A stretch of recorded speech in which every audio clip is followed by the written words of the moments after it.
Malcolm X, many people still connect your name with the black Muslim movement, even though there was a split some time ago. I was wondering if you could first straighten out this misconception for us.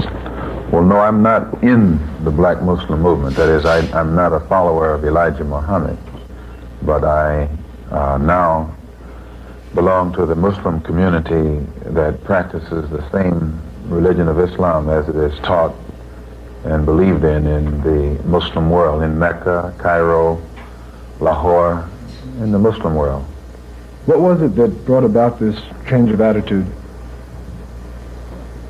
You mean what caused me to leave the movement, yes, or what brought this change of attitude? Actually, when I made the pilgrimage to Mecca in April of 1963, I saw many things being practiced there, and many people practicing Islam there, that was just contrary to what Elijah Muhammad had taught us in the black Muslim movement. And I was confronted with having to make a choice between what he taught and what I saw in Mecca and in the Muslim world.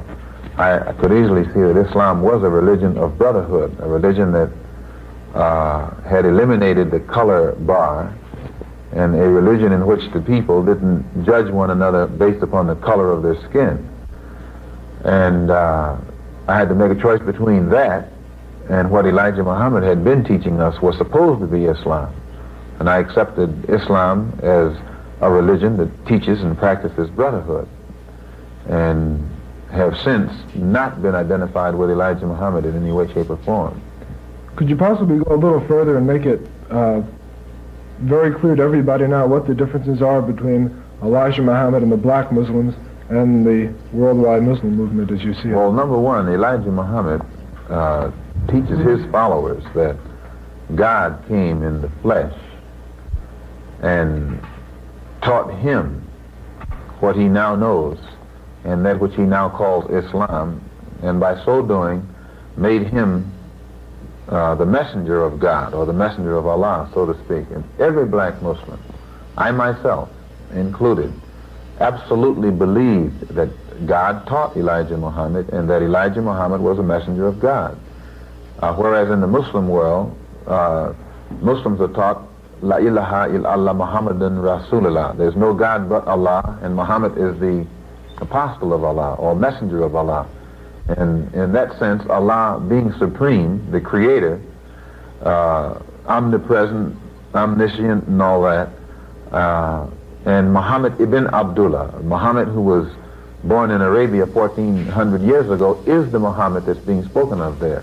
And in the Muslim world, the Muslims believe that Muhammad, who was born in Arabia 1400 years ago, is the last prophet or last messenger.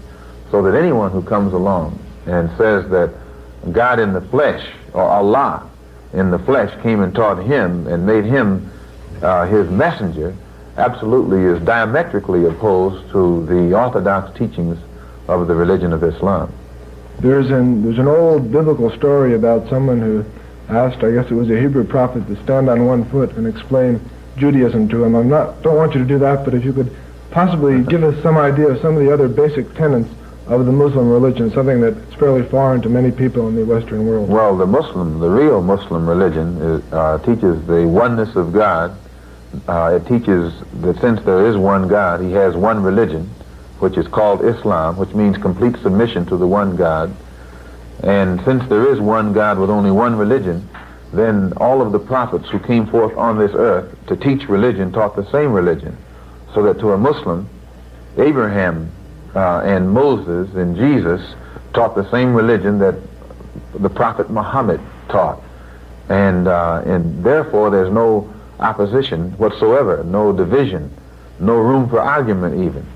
So it's a religion that creates brotherhood. After one accepts the religion of Islam, he practices prayer, charity, fasting, and if it's possible, he makes the pilgrimage to the holy city of Mecca at least once during his lifetime.